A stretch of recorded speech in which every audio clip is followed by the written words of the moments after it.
कभी कभी ऐसा हुआ है कि बस एक गाना, एक वर्ड, एक स्टेटमेंट, एक फोटो आपके सारे ट्रॉमास, सारे दुख, emotional breakdowns, past memories, anger, exhaustion, सब कुछ को ट्रिगर कर देती है। आज सुबह वैसा ही कुछ हमारे साथ भी हुआ और I almost wanted to give up and cry and just keep asking myself, keep asking God, why me, why me, why me? हम ही क्यों करें सब कुछ, हम ही क्यों संभाले सब कुछ, हम ही क्यों समझे सब कुछ, कोई और क्यों नहीं, सिर्फ हम ही क्यों? I don't want to be the bigger person, you know? So why me? I'm tired. And I just wanted to give up for today at least.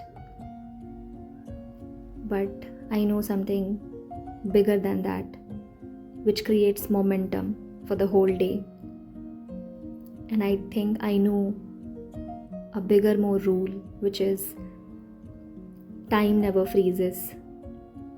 समय तो बदलता ही रहता है, बस खुद को थोड़ा सा वक्त देना ज़रूरी है। पहले जब हमारे साथ ऐसा कुछ होता था तो I used to literally give up and cry and write long pages which actually helps, which I kept up.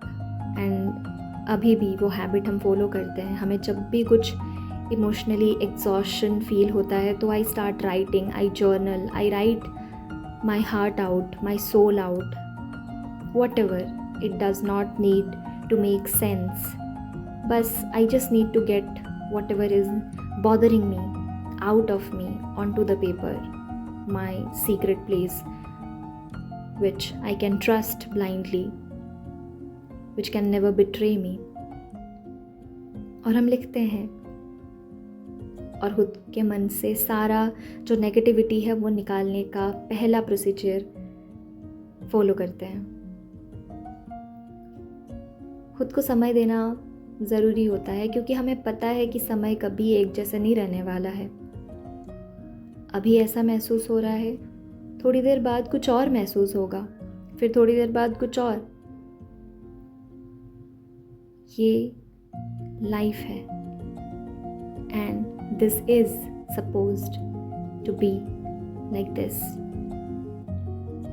Life का ग्राफ कभी भी पूरा ऊपर या पूरा नीचे नहीं जाता, वो हमेशा ऊपर नीचे होकर ही जाता है, तभी उसे लाइफ कहते हैं।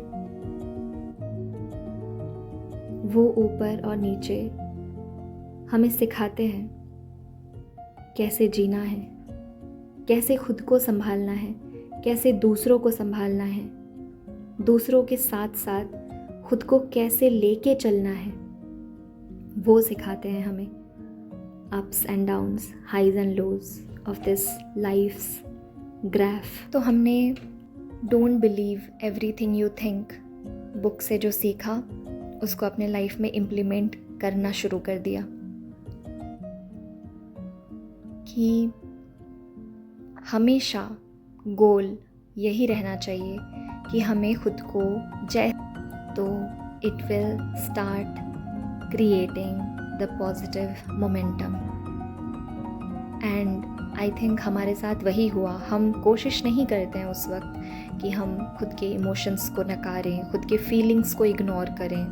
No, I acknowledge, I see everything, I agree, I say yes, I don't ignore my feelings, I say yes,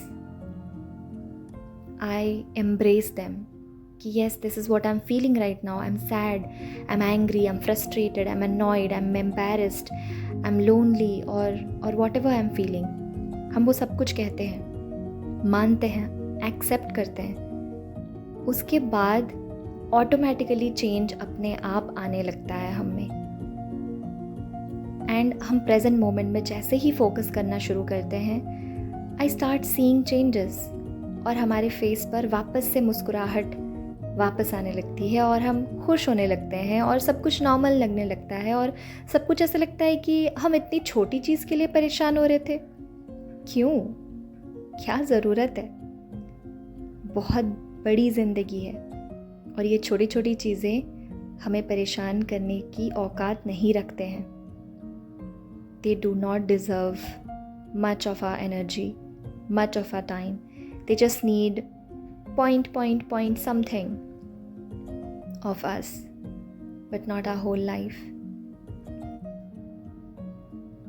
Focus on the present. Be here, be right now, be present, live in the present moment, always. You'll see the difference as I did.